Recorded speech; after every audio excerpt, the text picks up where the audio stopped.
ദൈവനാമത്തിന് മഹത്വമുണ്ടാകട്ടെ. ഈ ക്വാർട്ടറിലെ 7ാമത്തെ പാഠത്തിലേക്കാണ് നമ്മൾ ഇന്ന് കടക്കുന്നത്. 7ാമത്തെ പാഠം ഇങ്ങനെയാണ്. എൻ്റെ തലക്കെട്ട് ശിഷ്യന്മാരെ ഉപദേശിക്കുന്നു.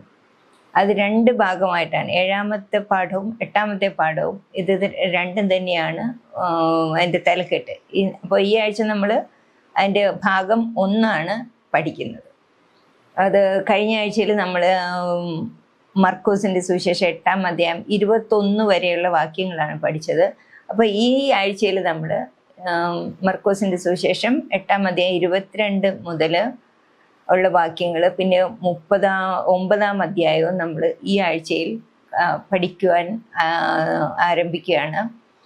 നമ്മളിന്ന് ഈ വചനം പഠിക്കുന്ന സമയത്ത് ദൈവം നമ്മളോട് കൂടെ ഇരുന്നെല്ലാം ക്ലിയറായിട്ട് വ്യക്തമായിട്ട് മനസ്സിലാക്കുവാനായിട്ട് ദൈവം സഹായിക്കട്ടെ. ഇന്നത്തെ മനപ്പാഠവാക്യം: പിന്നെ അവൻ പുരുഷാരത്തെയും തൻ്റെ ശിഷ്യന്മാരെയും അരികെ വിളിച്ച് അവരോട് പറഞ്ഞത്, ഒരുവൻ എന്നെ അനുഗമിപ്പാൻ ഇച്ഛിച്ചാൽ അവൻ തന്നെത്താൻ ത്യജിച്ച് തൻ്റെ ക്രൂശ് എടുത്തുകൊണ്ട് എന്നെ അനുഗമിക്കട്ടെ. മർക്കോസ് 8:34. നമുക്കൊരു നിമിഷം പ്രാർത്ഥിക്കാം. സ്തുതിക്കുന്ന ദൈവമേ, സ്വർഗീയ പിതാവേ, ഈ നല്ല ഒരു അവസരത്തിനായിട്ട് നന്ദിയോടെ സ്തുതിക്കുന്നു. അങ്ങയുടെ വചനം അങ്ങയുടെ സന്നിധിയിലിരുന്ന് പഠിക്കുവാൻ ഞങ്ങളെ സഹായിച്ചതിനായിട്ട് നന്ദിയോടെ സ്തോത്രം ചെയ്യുന്ന നാഥ. ദൈവമേ, അടിയങ്ങളിൽ ലോകത്തിൽ നോക്കുമ്പോൾ എത്രയോ പ്രതിസന്ധികളും പ്രശ്നങ്ങളും മറ്റ് പ്രകൃതി ക്ഷോഭങ്ങളും മഴക്കെടുതികളും എല്ലാം ജനങ്ങൾ വലയുമ്പോഴും എത്രയോ പേർ ലോകം വിട്ട് കടന്നു പോയിരിക്കുന്ന ദയനീയമായ കാഴ്ച എല്ലാ അടിയങ്ങളുടെ കൺമുമ്പിൽ ഞങ്ങൾ കണ്ടു. പിതാവേ, ഞങ്ങൾ അവരെക്കാൾ ശ്രേഷ്ഠരല്ല നാഥ, എങ്കിലും അവിടുത്തെ കരുണയാൽ ഞങ്ങളെ വീണ്ടും ഈ ജീവനുള്ളവരുടെ ദേശത്ത് ശേഷിപ്പിച്ചിരിക്കുന്നതിനാൽ നന്ദിയോടെ സ്തുതിക്കുന്നു. ഞങ്ങളുടെ ഓരോ നിമിഷവും, ജീവിതത്തിലെ ഓരോ നിമിഷവും അങ്ങയെ മഹത്വപ്പെടുത്തുവാനുള്ളതാണെന്ന് ഞങ്ങൾ വ്യക്തമായിട്ട് മനസ്സിലാക്കിക്കൊണ്ട് അതനുസരിച്ച് ഞങ്ങളുടെ ജീവിതങ്ങളെ ക്രമപ്പെടുത്തുവാൻ ഞങ്ങളെ സഹായിക്കണം പിതാവേ. ഞാൻ ഇന്ന് അടിയങ്ങൾ വചനം പഠിക്കുമ്പോൾ അവിടുത്തെ സാന്നിധ്യ അടിയങ്ങളോട് കൂടെ ഇരുന്ന് എല്ലാം ശരിയായി മനസ്സിലാക്കും. ഞങ്ങളുടെ ഹൃദയങ്ങളെ തുറക്കണമേ, ഞങ്ങളുടെ ചിന്തകളെ തുറക്കണമേ എന്ന് പ്രാർത്ഥിക്കുന്നു. അതെല്ലാം ഞങ്ങളുടെ ജീവിതത്തിൽ ഫലപ്രദമായി തീരുവാനിടയാക്കണം. എല്ലാം യേശുവിൻ്റെ പൊന്നുനാമത്തിൽ ചോദിക്കുമ്പോൾ കൃപയോടെ കേൾക്കണം സ്വർഗീയ പിതാവേ, ആമേൻ. വീണ്ടും ഒരു ശാബത്ത് സ്കൂൾ ക്ലാസ്സിലേക്ക് കടന്നു വരുവാൻ ദൈവം നമ്മളെ സഹായിച്ചതിന് ദൈവത്തിന് നന്ദി പറയാം. ഇന്ന് നമ്മൾ വായിച്ച ഈ മനപ്പാഠവാക്യം എന്ന് പറയുന്നത് ഏറ്റവും പ്രധാനപ്പെട്ട യേശുവിൻ്റെ ഒരു ഉപദേശമാണ്. യേശു ഭൂമിയിലായിരുന്നപ്പോൾ തൻ്റെ ശിഷ്യന്മാർക്കും പുരുഷാരത്തിനും എല്ലാവർക്കും കൊടുത്ത ഒരു ഉപദേശമാണ്. ഒരുവൻ എന്നെ അനുഗമിപ്പാൻ ഇച്ഛിച്ചാൽ അവൻ തന്നെത്താൻ ത്യജിച്ച് തൻ്റെ ക്രൂശ് എടുത്തുകൊണ്ട് എന്നെ അനുഗമിക്കട്ടെ. ഈ ഇന്നത്തെ പാഠത്തിൽ നമ്മൾ മർക്കോസിൻ്റെ സുവിശേഷം മുഴുവൻ നോക്കുമ്പോഴും ആദ്യത്തെ പകുതി ഭാഗം, മൊത്തം 16 അധ്യായമാണ് ഉള്ളത്. ഈ പകുതി ഭാഗം 8ാമത്തെ അധ്യായം വരെയും ആരാണ് താനെന്ന് യേശുക്രിസ്തു വെളിവാക്കുന്ന രീതിയിലുള്ള അത്ഭുത പ്രവൃത്തികളും ഉപദേശങ്ങളും എല്ലാം നൽകുന്നതാണ് നമ്മൾ ഈ ഇത്രയും ദിവസങ്ങളിലുള്ള പാഠങ്ങളിൽ നമ്മൾ കണ്ടത്. അതിൽ ഓരോ തെളിവുകളായിട്ട് കാണിക്കുന്നുണ്ട്. അതേപോലെ ഇനി നമ്മൾ തുടർന്നുള്ള പാഠങ്ങളിലേക്ക് നോക്കുമ്പോൾ യേശുക്രിസ്തു തൻ്റെ യാത്ര എവിടേക്കാണ് എന്ന് നമുക്ക് മനസ്സിലായിട്ടുണ്ട്. ഏതോ ഒരു യാത്രയിലാണ് യേശു. അത് യെരുശലേമിലേക്കുള്ള യാത്രയാണ്, തൻ്റെ ക്രൂശ് മരണത്തിലേക്കുള്ള യാത്രയാണ് എന്നെല്ലാം വെളിവാക്കുന്ന ഭാഗങ്ങൾ ഇനി നമ്മൾ പഠിക്കുന്നുണ്ട്. അപ്പോൾ അതാണ് പകുതി ഭാഗം. ബാക്കി പകുതി ഭാഗത്ത് അതാണ് നമ്മൾ ഈ ആഴ്ചയിൽ പഠിക്കാനായിട്ട് പോകുന്നത്. 8ാമത്തെ അധ്യായത്തിൻ്റെ അവസാന ഭാഗവും 9ാം അധ്യായം നമ്മൾ ഇന്ന് കവർ ചെയ്യുന്നതായിരിക്കും. അപ്പോൾ ദൈവം നമ്മളോട് കൂടെ ഇരിക്കട്ടെ. നമ്മൾ ഞായറാഴ്ച പാഠത്തിലേക്ക് പ്രവേശിക്കുമ്പോൾ വ്യക്തമായി കാണുന്നു എന്നുള്ള തലക്കെട്ടോടുകൂടി യേശു ചെയ്ത ഒരു അത്ഭുതത്തെയാണ് അവിടെ വിവരിച്ചിരിക്കുന്നത്. ഒരു സൗഖ്യമാക്കുന്ന ഒരു അത്ഭുത പ്രവൃത്തി. അത് നമുക്കിങ്ങനെ വായിക്കാം. 8:22 തുടങ്ങി. അവൻ ബെത്സൈദയിൽ എത്തിയപ്പോൾ ഒരു കുരുടനെ അവൻ്റെ അടുക്കൽ കൊണ്ടുവന്ന് അവനെ തൊടണമെന്ന് അപേക്ഷിച്ചു. അവൻ കുരുടൻ്റെ കൈക്ക് പിടിച്ച് അവനെ ഊരിന് പുറത്തു കൊണ്ടുപോയി അവൻ്റെ കണ്ണിൽ തുപ്പി അവൻ്റെ മേൽ കൈവച്ചു. നീ വല്ലതും കാണുന്നുണ്ടോ എന്ന് ചോദിച്ചു. അവൻ മേൽപോട്ട് നോക്കി, ഞാൻ മനുഷ്യരെ കാണുന്നു, അവർ നടക്കുന്നത് മരങ്ങൾ പോലെ എത്ര കാണുന്നതെന്ന് പറഞ്ഞു. പിന്നെ അവൻ്റെ കണ്ണിന്മേൽ കൈവച്ചപ്പോൾ അവൻ സൗഖ്യം പ്രാപിച്ചു. മിഴിച്ചു നോക്കി, എല്ലാം സ്പഷ്ടമായി കണ്ടു. നീ ഊരിൽ കടക്ക് പോലും അരുത് എന്ന് അവൻ പറഞ്ഞ് അവനെ വീട്ടിലേക്ക് അയച്ചു. അനന്തരം യേശു ശിഷ്യന്മാരുമായി ഫിലിപ്പോസിൻ്റെ കൈസരിക്കടുത്തുള്ള ഊരുകളിലേക്ക് പോയി. ഓക്കെ, ഇതാണ് യേശു അവിടെ ചെയ്ത ഒരു അത്ഭുത പ്രവൃത്തി. ഇത് മാർക്കോസിന്റെ സുവിശേഷത്തിൽ മാത്രമേ രേഖപ്പെടുത്തിയിട്ടുള്ളൂ. അതും ഈ ഒരു അത്ഭുത പ്രവൃത്തിക്ക് വളരെയധികം വ്യത്യാസം യേശു ചെയ്ത മറ്റ് അത്ഭുത പ്രവൃത്തികളിൽ നിന്ന് വളരെയധികം വ്യത്യാസമുണ്ട്. ഒന്നാമത്തെ കാര്യം എന്ന് പറയുന്നത്, ഇത് രേഖപ്പെടുത്തിയിട്ട് മറ്റ് സുവിശേഷങ്ങളിൽ ഒന്നും രേഖപ്പെടുത്തിയിട്ടില്ല. രണ്ടാമത്തേന്ന് പറഞ്ഞാൽ ഇത് ആ ഒരു കാഴ്ച പുനഃസ്ഥാപിക്കപ്പെടുവാൻ അല്ലെങ്കിൽ കാഴ്ച ലഭിക്കുവാനായിട്ട് 2 പ്രവൃത്തികൾ യേശു ചെയ്തതായിട്ട് കാണുന്നു. വേറെ ഒരു സ്ഥലത്തും അങ്ങനെ ചെയ്തിട്ടില്ല. ഇതിൽ 2 പ്രവൃത്തികൾ ചെയ്തതായിട്ട് കാണുന്നു. ഓക്കെ, നമുക്കതിനകത്തേക്ക് ആഴത്തിൽ കടക്കുന്നതിന് മുമ്പായിട്ട് നമുക്ക് ഇതെവിടെയാണ് നടന്നത്? ബെത്സയിദ എന്ന് പറയുന്ന സ്ഥലത്ത് എത്തിയപ്പോഴും, ബെത്സയിദ എന്ന് പറഞ്ഞാൽ ഗലീലിയുടെ പടിഞ്ഞാറ് ഭാഗത്തുള്ള ഒരു ചെറിയ പട്ടണമാണ്, അല്ലെങ്കിൽ ഒരു ചെറിയ ഊര് എന്ന് പറയാൻ ഒരു സ്ഥലം ബെത്സയിദ. നമ്മൾ പലപ്പോഴും ബെത്സയിദയെ കുറിച്ച് കേട്ടിട്ടുണ്ട്. ഇപ്പൊ ബെത്സയിദയ്ക്കുള്ള പ്രത്യേകത എന്ന് പറയുന്നത്, യഹൂദന്മാർക്ക് അത്ര താല്പര്യമില്ലാത്ത ഒരു സ്ഥലമാണിത്. അത് ഒരു ഗുണമുള്ള ജനങ്ങളുള്ളതല്ല എന്നാണ് പറഞ്ഞിട്ടുള്ളത്. നമുക്ക് മത്തായി 11:21 നമ്മളിങ്ങനെ വായിക്കുന്നുണ്ട്. അതില് മത്തായിയുടെ സുവിശേഷത്തിൽ അത് വ്യക്തമായിട്ട് പറയുന്നുണ്ട്. യേശുക്രിസ്തു ആ സ്ഥലത്തെക്കുറിച്ച് പറയുന്നത്, ബെത്സയിദേ, നിനക്ക് ഹാ കഷ്ടം, നിങ്ങളിൽ നടന്ന വീര്യപ്രവൃത്തികൾ സോരിലും സീദോനിലും നടന്നിരുന്നെങ്കിൽ അവർ പണ്ട് തന്നെ രട്ടിലും വെണ്ണീറിലും മാനസാന്തരപ്പെടുമായിരുന്നു. അപ്പോൾ ഈ സ്ഥലം ബെത്സയിദ എന്ന് പറയുന്ന അവിശ്വാസത്തിൻ്റെതായിട്ടുള്ള കൂടുതൽ അതിപ്രസരമുള്ള ഒരു സ്ഥലമാണ്.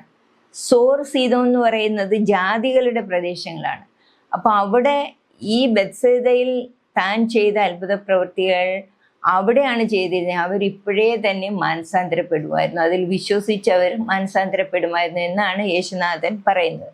അപ്പൊ ബെത്സയിദയെക്കുറിച്ച് അങ്ങനെ ഒരു കേൾവി അല്ലെങ്കിൽ ഇങ്ങനെ ഒരു പറച്ചിലുണ്ട്, അവിശ്വാസികളുടെ നാട്, വിശ്വാസമില്ലാത്ത ഒരു സ്ഥലമാണെന്ന് ഒരു പറച്ചിലുണ്ട്. പിന്നെ വേറൊരു പ്രത്യേകത ബെത്സയിദയ്ക്കുള്ളത്, ഈ പ്രദേശത്ത് നിന്നാണ് യേശുവിൻ്റെ ശിഷ്യന്മാരിൽ 5 പേരും വന്നിട്ടുള്ളത്. പത്രോസ്, ആന്ത്രയോസ്, യാക്കോബ്, യോഹന്നാൻ, ഫിലിപ്പോസ്. ഇവരെല്ലാം ഈ നാട്ടുകാരായിരുന്നു, ബെത്സയിദക്കാരായിരുന്നു. പിന്നെ അതിലും വേറൊരു പ്രത്യേകത ഉള്ളത്, ഈ വാക്കിൻ്റെ അർത്ഥം ബെത്സയിദയുടെ അർത്ഥം മീനിൻ്റെ വീട് എന്നാണ്, ഹൗസ് ഓഫ് ഫിഷ് എന്നാണ് ഇതിൻ്റെ അർത്ഥം. അപ്പോൾ നമുക്ക് ഈ സിറ്റിയെക്കുറിച്ച് അല്ലെങ്കിൽ ഈ പട്ടണത്തെക്കുറിച്ച് കുറച്ച് ഐഡിയ കിട്ടിയെന്ന് വിചാരിക്കുന്നു. കൂടുതലും അവിശ്വാസമാണ് അവിടെ മുൻപിൽ നിന്നിരുന്നത്. അപ്പോൾ ഈ ആളെ കണ്ടപ്പോൾ ബെത്സയിദയിൽ എത്തിയപ്പോൾ ഒരു കുരുടനെ അവൻ്റെ അടുക്കൽ കൊണ്ടുവന്നു. അവർ കൊണ്ടുവന്നു, ആരെ കൊണ്ടുവന്നു പറയുന്നില്ല, ആരോ അവൻ്റെ അടുക്കൽ ഒരു കുരുടനെ കൊണ്ടുവന്നു. അവനെ തൊടണമെന്ന് അപേക്ഷിച്ചു. അപ്പോൾ ഈ കൊണ്ടുവന്ന ആൾക്ക് വിശ്വാസം ഉണ്ടായിരുന്നു, യേശുവിൻ്റെ ആ ഒരു സ്പർശനത്താൽ ഇയാൾക്ക് സൗഖ്യമാകുമെന്ന് വിശ്വാസം ഉണ്ടായിരുന്നത് കൊണ്ടാണ് കൊണ്ടുവന്നത്. അത് അധികം വിശ്വാസമുള്ളവരില്ല, പക്ഷെ വിശ്വസിക്കുന്ന കുറച്ച് പേരുണ്ട് അവിടെ. അങ്ങനെയാണ് അവനെ കൊണ്ടുവന്നത്, തൊടണമെന്ന് അപേക്ഷിച്ചു. ഉടൻ തന്നെ യേശു അവൻ്റെ കൈക്ക് പിടിച്ച്, അവൻ കുരുടൻ്റെ കൈക്ക് പിടിച്ച് അവനെ ഊരിന് പുറത്തു കൊണ്ടുപോയി അവൻ്റെ കണ്ണിൽ തുപ്പി അവൻ്റെ മേൽ കൈവച്ചു. നീ വല്ലതും കാണുന്നുണ്ടോ എന്ന് ചോദിച്ചു. അപ്പോൾ അവൻ്റെ ആദ്യത്തെ സ്പർശന യേശുവിൻ്റെ അവൻ്റെ കൈ പിടിക്കുകയാണ്. കാരണം അവൻ കുരുടനാണ്, അവന് വഴി പോകാൻ അറിഞ്ഞൂടാ. അതുകൊണ്ട് അവൻ്റെ കൈ പിടിച്ച് അവനെ ഈ ഊരിൽ നിന്ന് പുറത്തു കൊണ്ടുവന്നു. എന്നിട്ട് അവരുടെ ആ പ്രദേശത്ത് നിന്ന് പുറത്തു കൊണ്ടുവന്നിട്ടാണ് അവൻ്റെ കണ്ണിൽ തുപ്പിയിട്ട് അവൻ്റെ മേൽ കൈവച്ചു. നീ വല്ലതും കാണുന്നുണ്ടോ എന്ന് ചോദിച്ചു. എന്തിനായിരിക്കും യേശുനാഥൻ ഓരോ അത്ഭുത പ്രവൃത്തികൾ ചെയ്യുമ്പോൾ തൻ്റേതായിട്ടുള്ള രീതിയിൽ ചെയ്യുന്നുണ്ട്. അതിൽ നമ്മൾ അത് എന്തിനായിരിക്കും അങ്ങനെ ചെയ്തതെന്ന് നമുക്ക് പലപ്പോഴും ഉത്തരം കണ്ടുപിടിക്കാൻ പറ്റത്തില്ലായിരിക്കും. പിന്നെ ചില ദൈവശാസ്ത്രജ്ഞന്മാർ പറയുന്നത് ഈ തുപ്പിയത് അവൻ്റെ കണ്ണിൻ്റെ ഈ കൺപോളകൾ അത് അടഞ്ഞിരിക്കുകയായിരുന്നു. അത് തുറക്കാൻ വേണ്ടിയിട്ടായിരിക്കണം. ഈ തുപ്പലിന് ഭയങ്കര കഴിവുണ്ട്, ഭയങ്കര ഒരു മരുന്നിന്റെ എഫക്റ്റ് ഉണ്ടെന്ന് പറയാറുണ്ട് ചില ഇതങ്ങളിൽ. ഞാൻ കേട്ടിട്ടുണ്ട്, ഈ ചെറിയ കണ്ണിലൊക്കെ കുരു വരുമ്പോൾ അമ്മയൊക്കെ പറയാറുണ്ട് തുപ്പല് തൊട്ട് അതിൽ വെച്ചാൽ മതി, അത് പൊയ്ക്കോളും എന്നൊക്കെ. അപ്പോൾ സൗഖ്യമാക്കാനുള്ള കഴിവുണ്ട് ആ ദ്രവത്തിന്, അല്ലെങ്കിൽ നമ്മുടെ സലൈവയ്ക്ക്.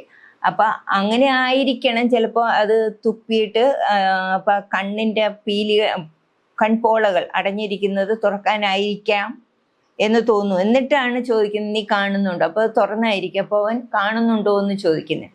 അപ്പോൾ ഇയാൾ പറയുന്നു, അവൻ മേൽപോട്ട് നോക്കി, ഞാൻ മനുഷ്യരെ കാണുന്നു, അവർ നടക്കുന്നത് മരങ്ങൾ പോലെ എത്രേ കാണുന്നതെന്ന് പറഞ്ഞു.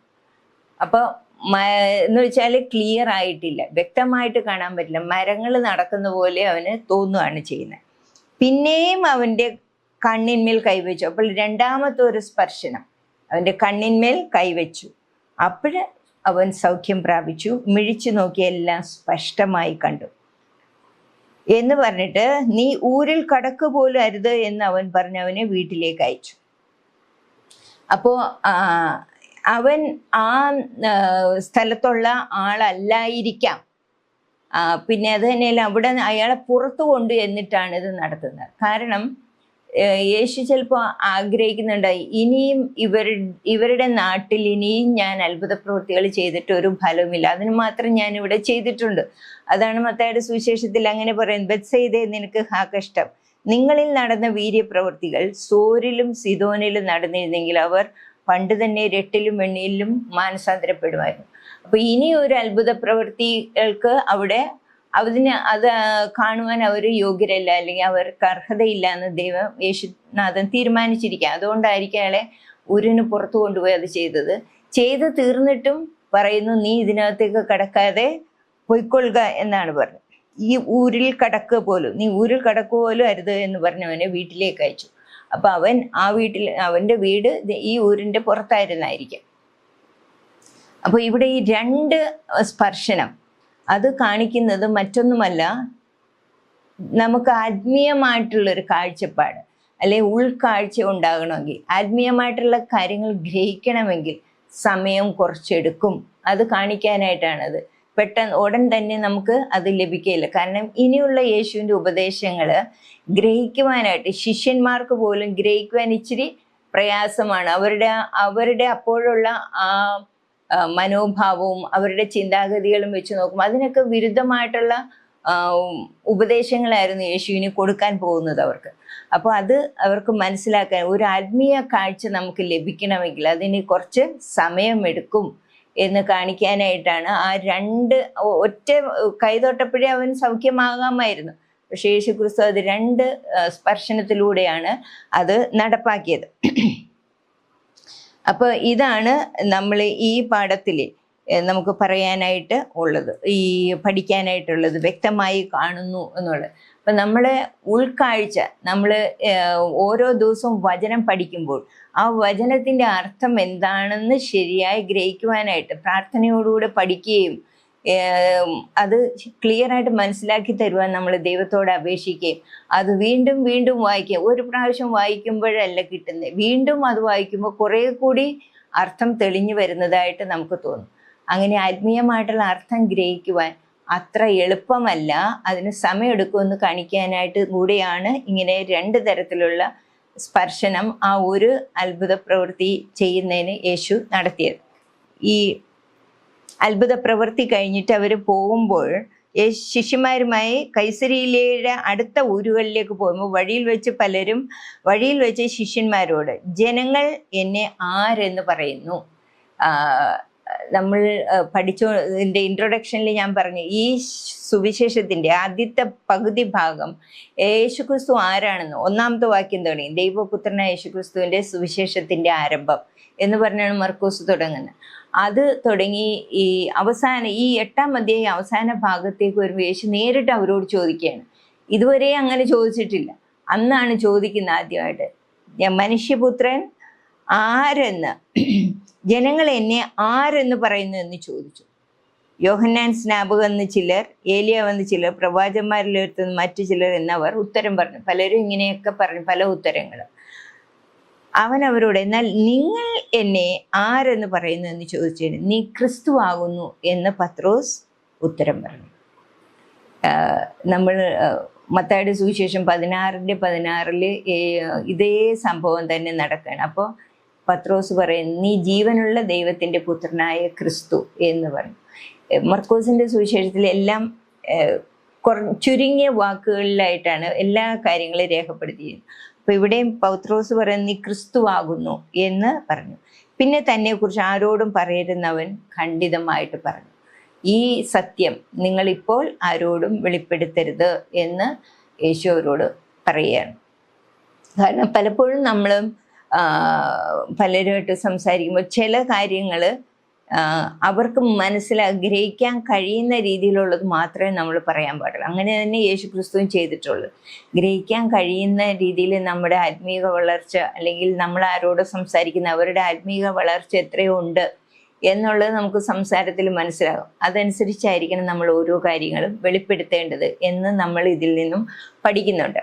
അപ്പോൾ അടുത്ത ഭാഗം നമ്മൾ 38-ാം അധ്യായം 31 തുടങ്ങി 38 വരെയുള്ള വാക്യങ്ങളാണ്. യേശു തൻ്റെ മരണത്തെക്കുറിച്ച് ആദ്യമായിട്ട് ശിഷ്യന്മാരോട് വെളിപ്പെടുത്തുകയാണ്. മനുഷ്യപുത്രൻ പലതും സഹിക്കുകയും മൂപ്പന്മാരും മഹാപുരോഹിതന്മാരും ശാസ്ത്രിമാരും അവനെ തള്ളിക്കളഞ്ഞു കൊല്ലുകയും 3 നാൾ കഴിഞ്ഞിട്ട് അവൻ ഉയർത്തെഴുന്നേൽക്കും വേണമെന്ന് അവരെ ഉപദേശിച്ചു തുടങ്ങി. അപ്പോൾ ഇതുവരെ അവർ കേട്ടിട്ടില്ലായിരുന്നു. ആദ്യമായിട്ടാണ് യേശു ഇതിങ്ങനെ പറയുന്നത്. മനുഷ്യപുത്രൻ പലതും സഹിക്കുകയും മൂപ്പന്മാരും മഹാപുരോഹിതന്മാരും ശാസ്ത്രിമാരും അവനെ തള്ളിക്കളഞ്ഞു കൊല്ലുകയും 3 നാൾ കഴിഞ്ഞിട്ട് അവൻ ഉയർത്തെഴുന്നേൽക്കുകയും വേണമെന്ന് അവരെ ഉപദേശിച്ചു തുടങ്ങി. അവൻ ഈ വാക്ക് തുറന്നു പറഞ്ഞു. അപ്പോൾ പത്രോസ് അവനെ വേറിട്ട് കൊണ്ടുപോയി ശാസിച്ചു തുടങ്ങി. ഇത് കേട്ടിട്ട് പത്രോസിന് ഇത് സഹിച്ചില്ല.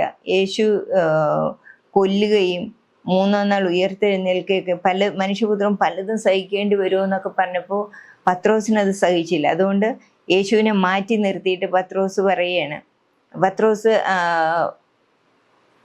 അവൻ ഈ വാക്ക് തുറന്നു പറഞ്ഞു. അപ്പോൾ പത്രോസ് അവനെ വേറിട്ട് കൊണ്ടുപോയി ശാസിച്ചു തുടങ്ങി.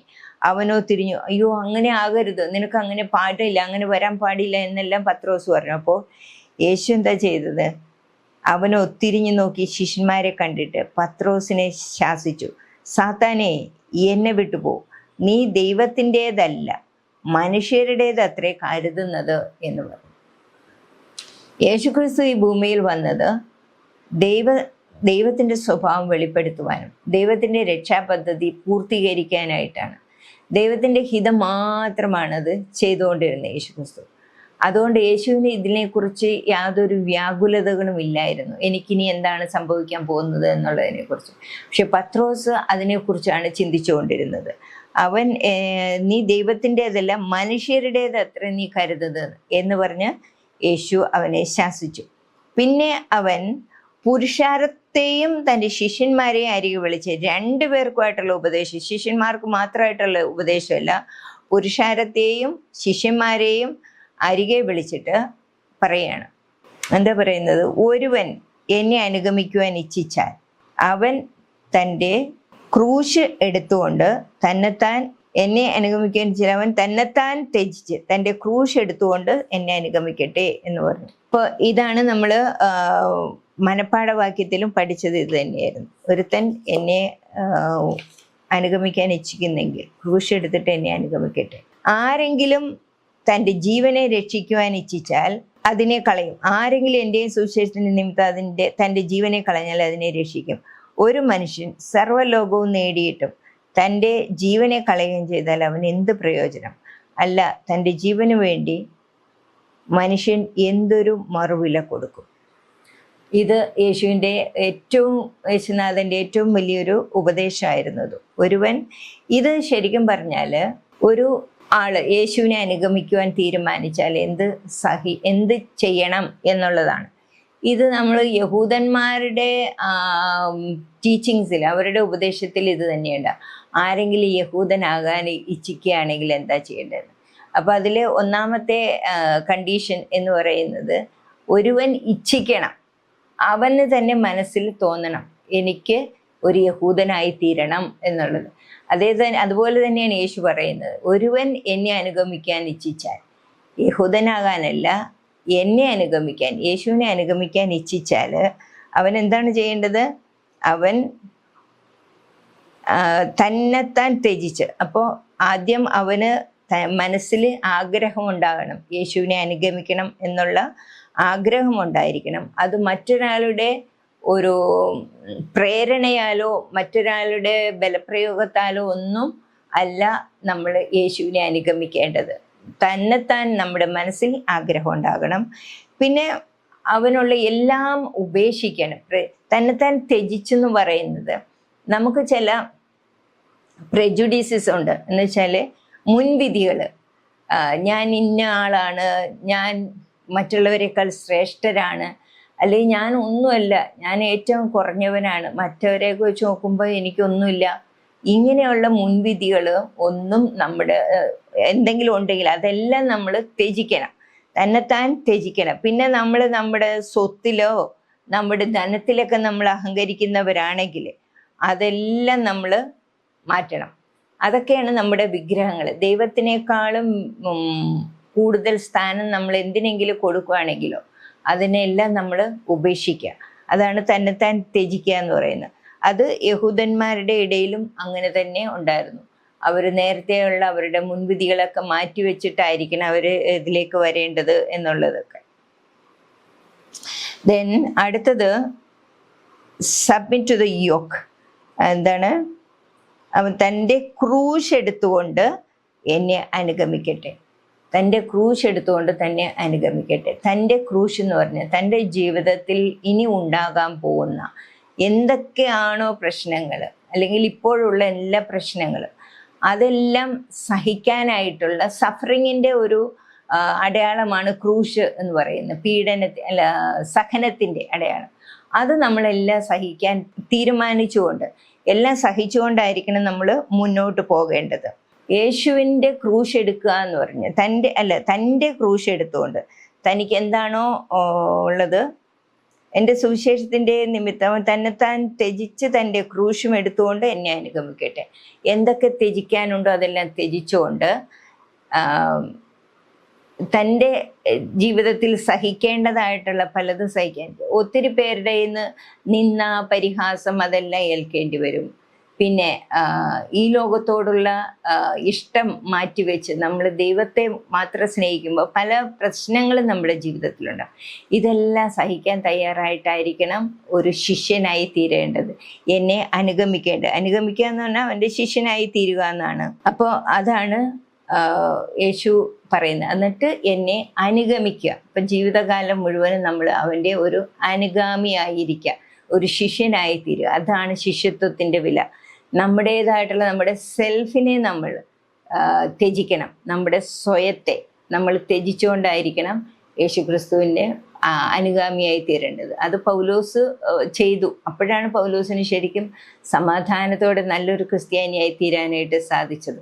ഞാൻ യേശുക്രിസ്തുവിനോടുകൂടെ ക്രൂശിക്കപ്പെട്ടിരിക്കുന്നു, ഇനി ജീവിക്കുന്നത് ഞാനല്ല, ക്രിസ്തു അത്ര എന്നിൽ ജീവിക്കുന്നതെന്ന് യേശുക്രിസ്തു പറഞ്ഞു. അതേപോലെയുള്ള ആ സ്വയത്തെ ത്യജിച്ചുകൊണ്ട് എന്ത് സഹിക്കേണ്ടി വന്നാലും എല്ലാം സഹിക്കാൻ തയ്യാറായിട്ടായിരിക്കണം നമ്മൾ ഒരു യേശുക്രിസ്തുവിൻ്റെ അനുഗാമിയായി തീരേണ്ടതെന്നുള്ള വലിയ പാഠമാണ് യേശുനാഥൻ ഇതിൽ നമ്മളെ പഠിപ്പിക്കുന്നത്. തൻ്റെ ജീവനെ സ്നേഹിക്കുന്നവൻ അതിനെ കളയും, ഇഹലോകത്തിൽ തൻ്റെ ജീവനെ പകയ്ക്കുന്നവൻ അതിനെ നിത്യജീവനായി സൂക്ഷിക്കും. അത് യോഹന്നാന്റെ സുവിശേഷത്തിൽ പറയുന്നുണ്ട്. അപ്പോൾ ഈ ലോകത്തിൽ, ഇഹലോകത്തിൽ തൻ്റെ ജീവനെ പകയ്ക്കുന്നവൻ എന്ന് പറഞ്ഞാൽ വെറുക്കുന്നവൻ, തൻ്റെ സ്വന്തം ജീവന്, എൻ്റെ ജീവന് വേണ്ടി, എൻ്റെ സ്വാർത്ഥ മോഹങ്ങൾക്ക് വേണ്ടിയിട്ട് നമ്മൾ മറ്റുള്ളവർക്ക് ദ്രോഹമായിട്ടൊന്നും ചെയ്യാതെ നമ്മുടെ മോഹങ്ങളെല്ലാം അടക്കി ജീവിക്കാനായിട്ട് നമ്മൾ പഠിക്കുക. ദൈവത്തെ സ്നേഹിച്ചുകൊണ്ട് ദൈവത്തിന് വേണ്ടി എന്തൊക്കെ എനിക്ക് ചെയ്യേണ്ടി വന്നാലും ഞാൻ എല്ലാം ചെയ്യാൻ തയ്യാറാണെന്നുള്ള രീതിയിൽ ജീവിക്കുമ്പോഴാണ് നമുക്ക് സമാധാനവും സന്തോഷവും ഉണ്ടാകുന്നത്. നമുക്ക് അടുത്ത ഭാഗം നമ്മൾ നോക്കുമ്പോൾ 9-ാം അധ്യായം മറുരൂപപ്പെടലാണ്. ഒരു മലയെ കാണാൻ നമുക്ക്, അതുപോലെ മലയുടെ അടിവാരത്ത് ഒത്തിരി ജനങ്ങളെ, പുരുഷാരത്തെയും കാണാം.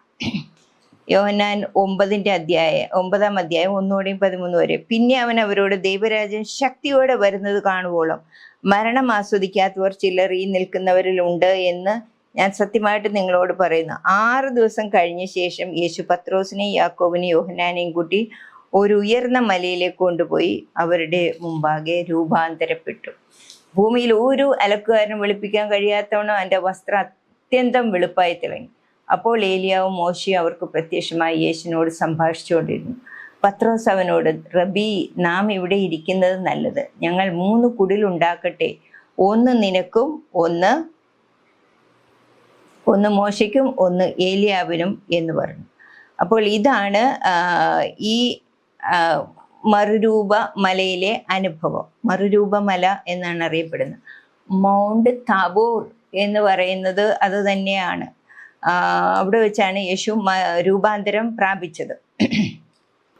ഇത് ഏത് സംഭവത്തെക്കുറിച്ചാണ് പറയുന്നത്? പിന്നെ അവൻ അവരോട്, ദൈവരാജ്യം ശക്തിയോടെ വരുന്നത് കാണുവോളും മരണം ആസ്വദിക്കാത്തവർ ചിലർ ഈ നിൽക്കുന്നവരിലുണ്ട് എന്ന് സത്യമായിട്ട് നിങ്ങളോട് പറയുന്നു.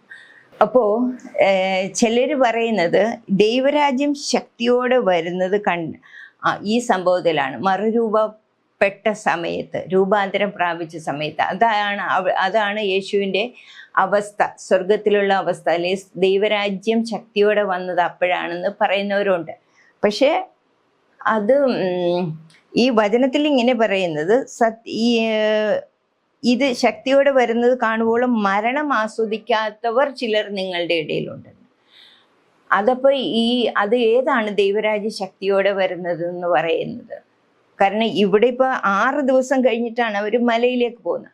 അപ്പോൾ 6 ദിവസത്തിനകം അതിനത്രയധികം ആൾക്കാർ അവിടെ മരിക്കും.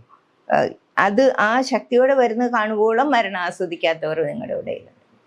ചിലർ പറയുന്നത് അത് ദൈവരാജ്യ ശക്തിയോടെ വരുന്ന യേശുക്രിസ്തു 2ാമത് വരുമ്പോഴാണ്. അതെന്തായാലും അത്രയും നാൾ ജീവിച്ചിരിക്കുന്ന അന്ന് ഈ പറഞ്ഞവരില്ല, അവിടെ കൂടിയിരുന്നവരിൽ ആരും 2000 വർഷം അല്ലെങ്കിൽ യേശുക്രിസ്തു ഇനി വരുവോളം ജീവിച്ചിരിക്കുന്ന ആരും ഇല്ലെന്നറിയാം. അപ്പം ആ സംഭവവും അല്ല, ഈ രൂപാന്തരപ്പെട്ട സംഭവം ആകാൻ വഴിയില്ല എന്നാണ് തോന്നുന്നത്. കാരണം 6 ദിവസം കഴിഞ്ഞിട്ടാണ് ഇത് സംഭവം നടക്കുന്നത്.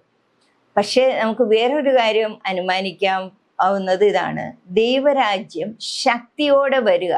ശക്തിയോടെ വരിക എന്ന് പറഞ്ഞാൽ അർത്ഥം, എപ്പോഴും ശക്തി ആരുടെ കൂടെയാണ് പറഞ്ഞിട്ടുള്ളതെന്നറിയാവോ?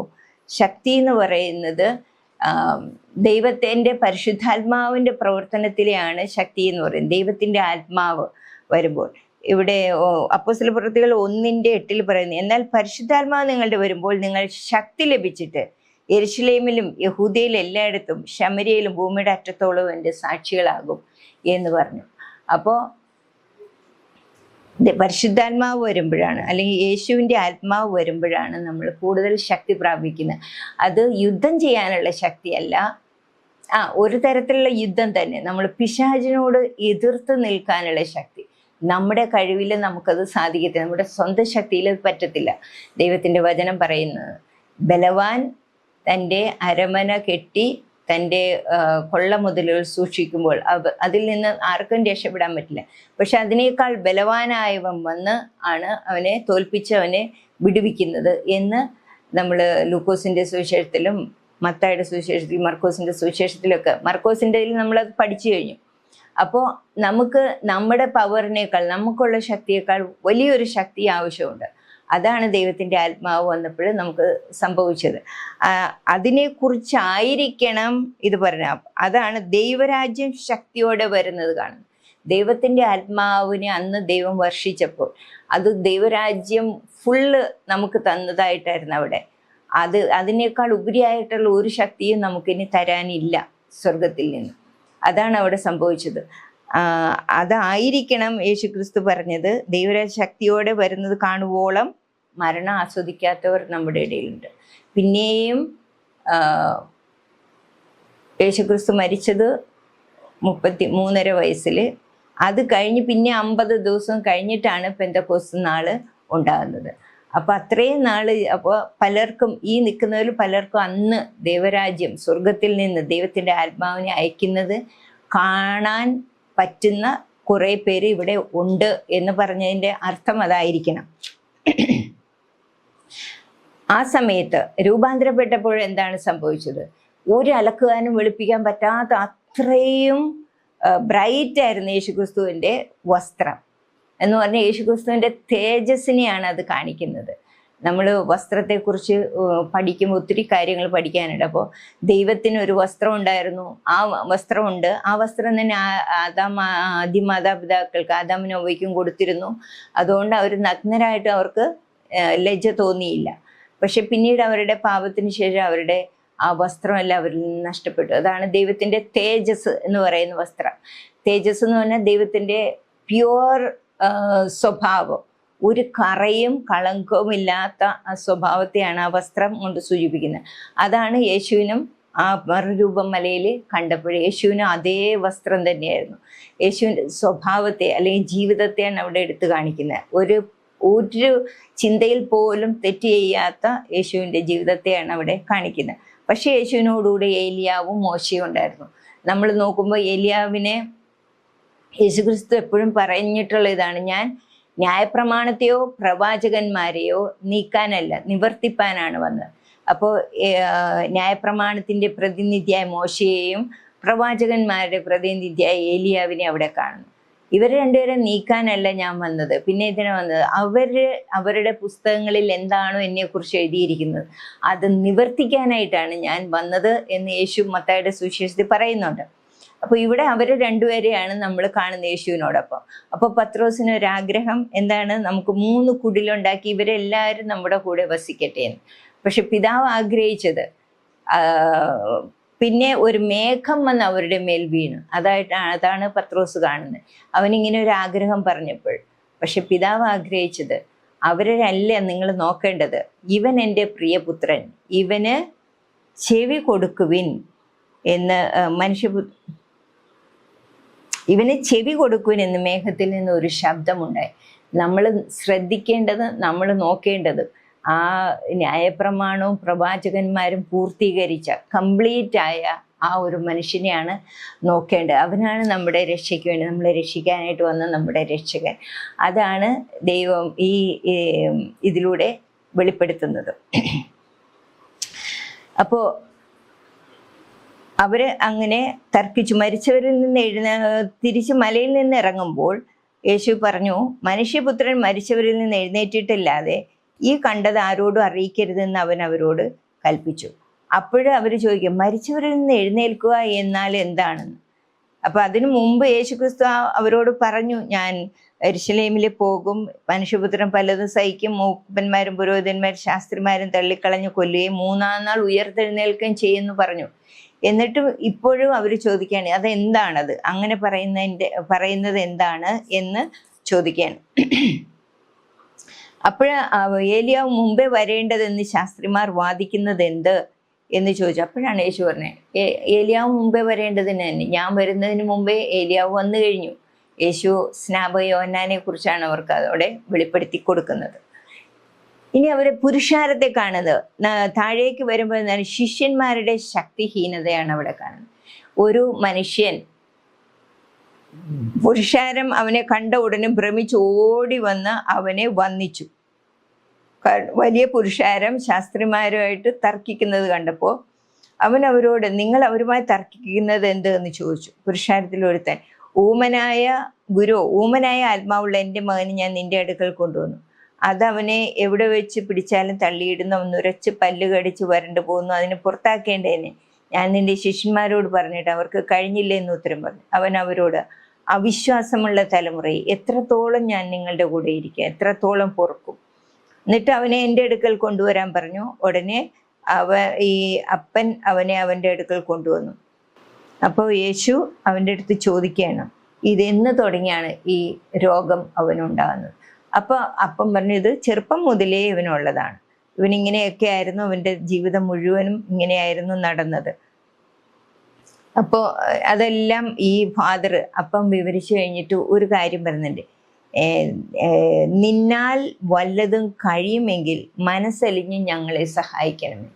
വേറെ ആർക്കും ഞങ്ങളെ രക്ഷിക്കാൻ കഴിയില്ല, ഈ നിന്റെ ശിഷ്യന്മാർക്ക് പോലും ഇവനെ സൗഖ്യമാക്കാൻ പറ്റില്ല. നിന്നാൽ വല്ലതും കഴിയുമെങ്കിൽ ഞങ്ങളെ സൗഖ്യമാക്കണമേ. അപ്പോൾ യേശു എന്താ പറയുന്നത്? നിന്നാൽ കഴിയും എന്നോ? വിശ്വസിക്കുന്നവനെല്ലാം കഴിയും എന്ന് പറഞ്ഞു. ഉടനെ അപ്പൻ ഉടനെ നിലവിളിച്ചു. ബാലൻ്റെ അപ്പൻ ഉടനെ മനസ്സിലായി അവൻ്റെ കുറവെന്താണ്. അവന് വിശ്വാസമില്ലായ്മ അവന് മനസ്സിലായി. അതാണ് അവൻ കരഞ്ഞു പറയുന്നത്, കർത്താവേ, ഞാൻ വിശ്വസിക്കുന്നു, എൻ്റെ അവിശ്വാസത്തിന് സഹായിക്കണമേ എന്ന് പറഞ്ഞു. ഉടനെ യേശു അശുദ്ധാത്മാവിനെ ശാസിച്ചു. ഊമന് ചെകിടനുമായ ആത്മാവേ, ഇവനെ വിട്ടുപോകും, ഇനി അവനിൽ കടക്കരുത് എന്ന് ഞാൻ നിന്നോട് കൽപ്പിക്കുന്നു. അങ്ങനെ അവൻ നിലവിളിച്ചുകൊണ്ട് ഈ മകനെ വളരെ ഇഴച്ച് പുറപ്പെട്ടു. മരിച്ചുപോയെന്ന് പലരും പറയാൻ തക്കവണ്ണം അവൻ മരിച്ചതുപോലെ ആയിത്തീർന്നു. യേശുവിനെ കൈക്ക് പിടിച്ച് നിവർത്തി അവൻ എഴുന്നേറ്റു. അപ്പോൾ അതാണ് അവിടെ നടന്ന പുരുഷാരത്തിൽ നടന്ന സംഭവം. അപ്പോൾ അവിശ്വാസം മൂലം പലപ്പോഴും ദൈവത്തിൻ്റെ പ്രവൃത്തികൾ നടക്കാൻ പറ്റാതെ ആയിത്തീരുന്നുണ്ട്.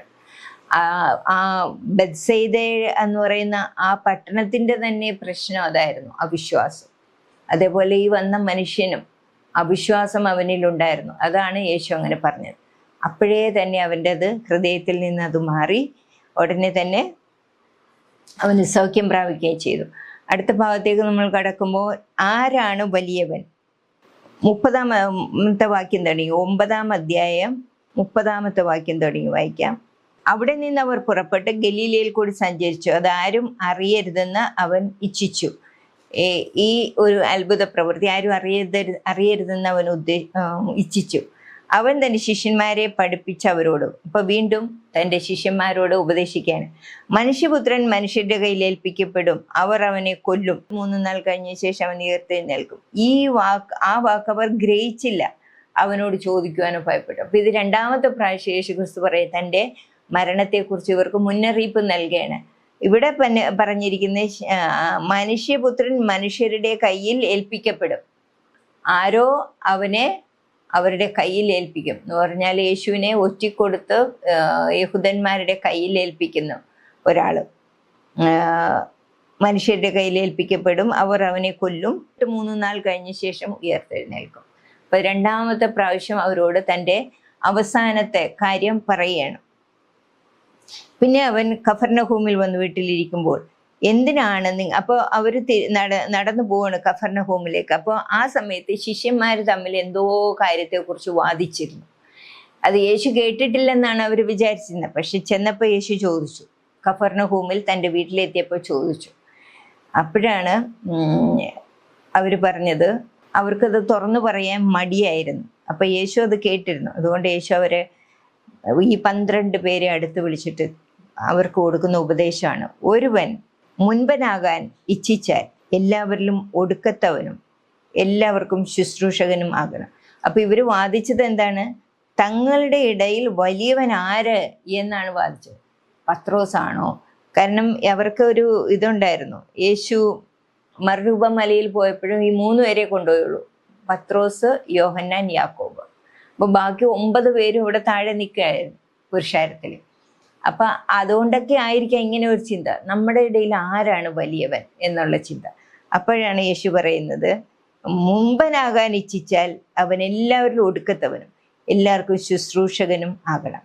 ഒരു ശിശുവിനെ എടുത്ത് അവരുടെ നടുവിൽ നിർത്തി അണച്ചുകൊണ്ട് അവരോട്, ഇങ്ങനെയുള്ള ശിശുക്കൾ ഒന്നിനെ എൻ്റെ നാമത്തിൽ കൈക്കൊള്ളുന്നവൻ എന്നെ കൈക്കൊള്ളുന്നു, എന്നെ കൈക്കൊള്ളുന്നവനോ എന്നെയല്ല എന്നെ അയച്ചവനെ കൈക്കൊള്ളുന്നു. അപ്പോൾ ഇതാണ് യേശുവിൻ്റെ ഉപദേശം, ആരാണ് വലിയവൻ. ഇപ്പോൾ 1-ാമത്തെ യേശുവിൻ്റെ മരണത്തെക്കുറിച്ച് പറഞ്ഞപ്പോഴും അവർക്കത് അംഗീകരിക്കാനായിട്ട് സാധിച്ചില്ല. 2-ാമത് വീണ്ടും പറയണം. അപ്പോൾ എപ്പോഴും നമ്മൾ ഇതാണ് ആത്മീയമായിട്ടുള്ള ഒരു ഉൾക്കാഴ്ച ലഭിക്കാനായിട്ട് സമയം എടുക്കും. അവർക്കത് ക്ലിയറായിട്ട് 2-ാമത് പറഞ്ഞിട്ടും മനസ്സിലായില്ല.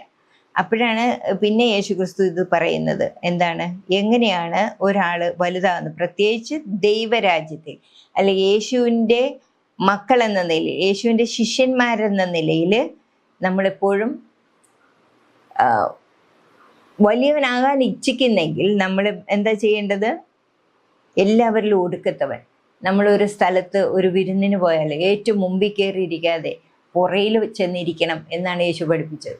അപ്പോൾ അവിടുത്തെ ആതിഥേയൻ നമ്മളെ വന്ന് വിളിച്ച് ഫ്രണ്ടിൽ കൊണ്ടുവരുത്തും. അങ്ങനെയാണ് നമ്മൾ മുൻപിലേക്ക്, മറ്റുള്ളവരെ നമ്മളെ ആക്കണം, അല്ലെ നമ്മളായിട്ട് മുൻപിൽ ചെല്ലരുത്.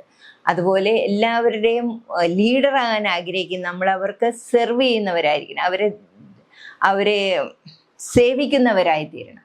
അപ്പോഴാണ് നമ്മൾ നല്ലൊരു ലീഡറാകുന്നത്. ഇത് ലോകത്തിൻ്റെ ഉപദേശങ്ങൾക്കൊക്കെ നേരെ ഓപ്പോസിറ്റായിരുന്നു എപ്പോഴും യേശുവിൻ്റെ ഉപദേശം. ലോകത്തിൽ ഒരുത്തൻ ഒരു ലീഡറാവണമെങ്കിൽ അവൻ ഭയങ്കര വലിയ ആളായിട്ട് നടക്കും, അയാളുടെ ബാഗ് എടുക്കാൻ പലരും കാണും.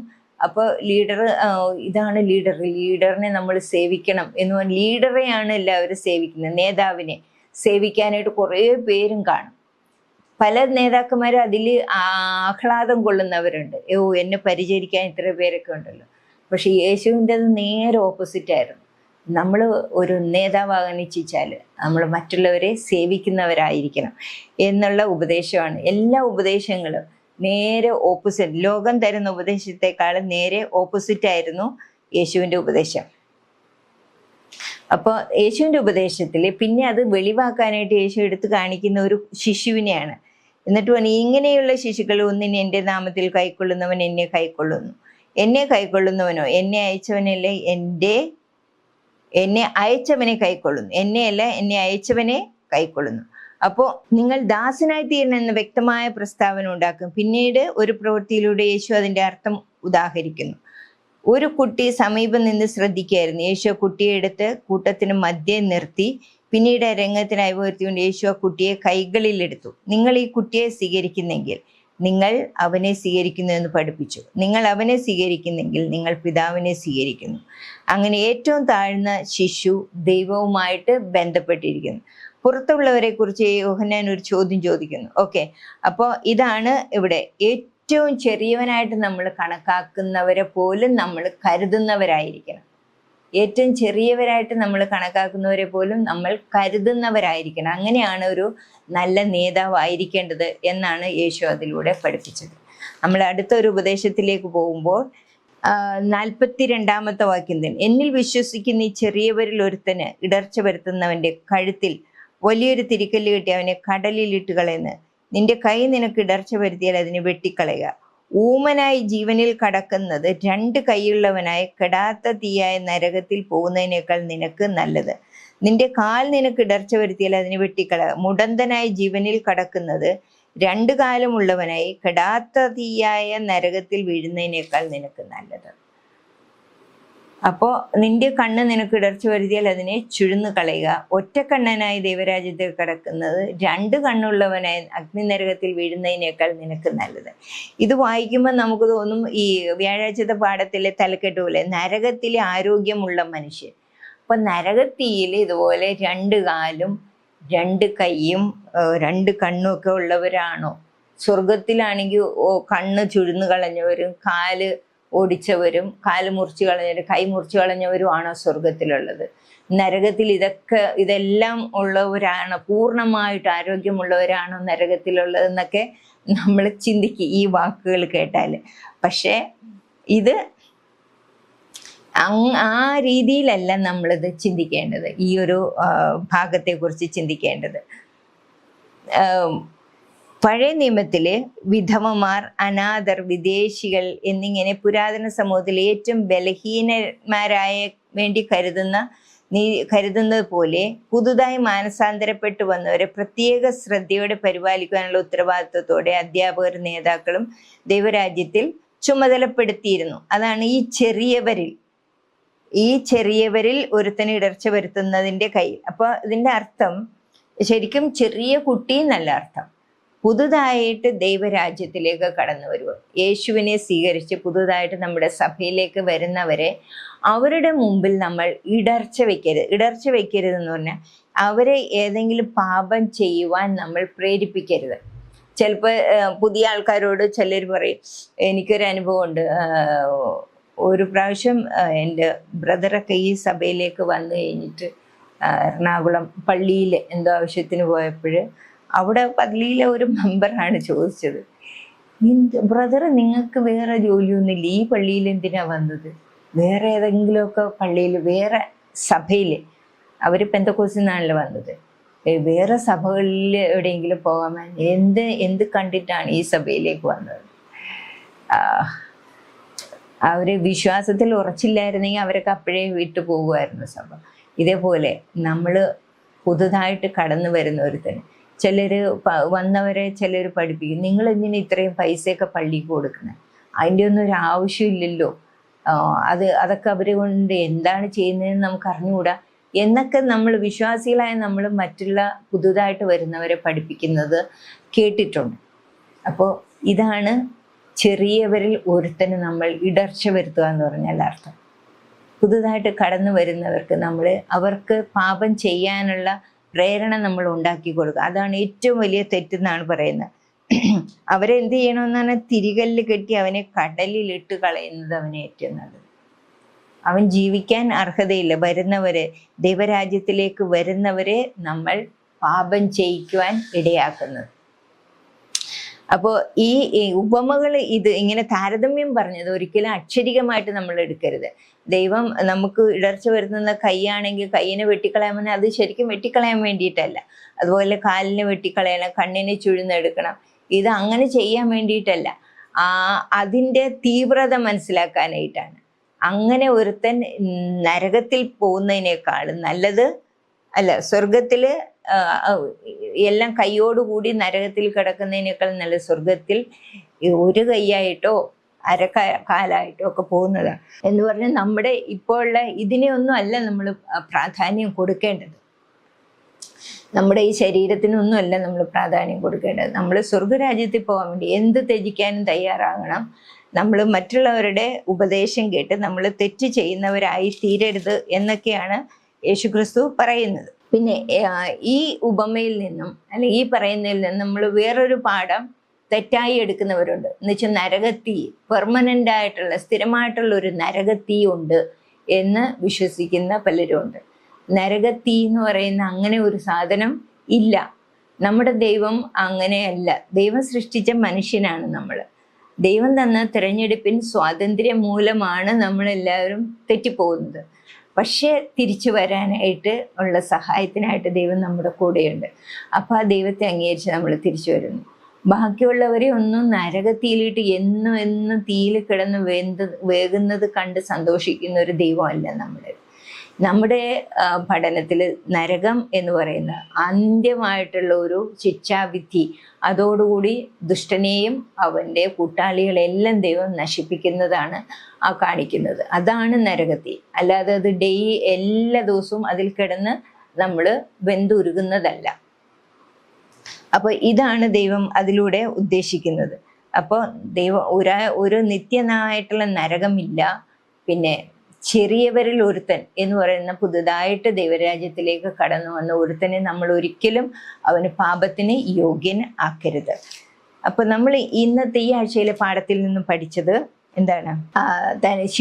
ഒരു ശിഷ്യനാകാനായിട്ട് എന്ത് ചെയ്യണം, അതിനുള്ള കാര്യങ്ങൾ യേശുക്രിസ്തു പറഞ്ഞു. എല്ലാം ത്യജിച്ച് യേശുവിൻ്റെ ക്രൂശ് എടുത്ത് പോകാൻ, തന്നെത്താൻ ത്യജിക്കുന്നവരായിരിക്കുക. നമ്മുടേതായിട്ടുള്ള എല്ലാ ആശയങ്ങളും ഐഡിയകളും വിദ്യാഭ്യാസവും ധനവും എല്ലാത്തിലും നമ്മൾ ആശ്രയിച്ചിരിക്കുന്ന അതെല്ലാം ത്യജിക്കാൻ നമ്മൾ തയ്യാറാകുക. പിന്നെ രണ്ടാമത് നമ്മൾ പഠിച്ചത് ആരാണ് വലിയവനാകാൻ ഇച്ഛിക്കുന്നവൻ എന്ത് ചെയ്യണം. അപ്പോൾ വലിയവനാകാൻ ഇച്ഛിക്കുന്നവൻ മറ്റുള്ളവരുടെ ദാസനായി തീരണം എന്ന് നമ്മൾ പഠിച്ചു.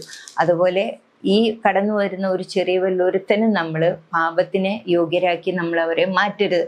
നമ്മുടെ ഒരു പ്രവൃത്തി കൊണ്ടോ ഒരു വാക്കുകൊണ്ടോ അവർക്കൊന്നും ഒരു തെറ്റായ ഉദാഹരണം നമ്മൾ കൊടുക്കരുത്. അപ്പം ഇങ്ങനെയുള്ള ഉപദേശങ്ങളാണ് നമ്മൾ പഠിച്ചത്. അടുത്ത പാഠത്തിലും ഈ യേശുവിൻ്റെ ഉപദേശങ്ങളെക്കുറിച്ച് തന്നെ നമ്മൾ പഠിക്കുന്നത്. ഇത്ര സമയം ദൈവം നമ്മോട് കൂടെ ഇരുന്നതിന് ദൈവത്തിന് നന്ദി പറയാം. ഒരു നിമിഷം പ്രാർത്ഥിക്കാം. സ്തുതിക്കുന്നപ്പ സ്വർഗീയ പിതാവേ, തിരുസന്നിധിയിലേക്ക് അടിയങ്ങൾ കടന്നു വരുന്നു. ഞങ്ങളുടെ ഈ പാഠപഠനത്തിൽ അവിടുത്തെ സാന്നിധ്യം കൂടെ ഇരുന്ന് ഞങ്ങളെ വഴി നടത്തിയതിനായിട്ട് സ്തോത്രം. എല്ലാം ശരിയായി ഗ്രഹിക്കുവാൻ ഞങ്ങളെ സഹായിച്ചതിനായിട്ട് സ്തുതിക്കുന്നു. യേശുവിൻ്റെ പൊന്നുനാമത്തിൽ തന്നെ ആമേൻ.